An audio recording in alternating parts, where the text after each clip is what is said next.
Assim, é mantido. É isso aí, meu povo. Aqui a borracharia movimentada 24 horas. Acabamos de receber aqui a visita do nosso amigo e empresário Cício do Peba, Cício Lima. Ele disse: é o seguinte, meu velho, agora à tarde é só pra mim curtir. Tá chovendo, entendeu? Vou só ir lá fazendo aí a cavalo aí, tá chovendo e é o seguinte.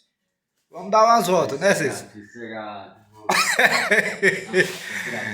Agora vamos lá pra de um cavalo, eu vou dizer, bicho, é bonitão, viu? Bonitão, um cavalo desse mesmo atingir a grossura dele. É cavalo pra... Ô Cício, por quanto tu vende esse cavalo aí, Cício? Diz aí pra galera aí vir buscar o cavalinho. O cavalo desse aqui dá pra só montei ele por 6 mil. 6 mil. Ah, Cício, 6 mil é uma munheca dessa, Cício. Você tem que pedir de 25 mil pra frente, rapaz.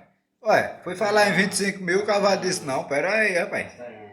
Vou ficar aqui mais meu dono.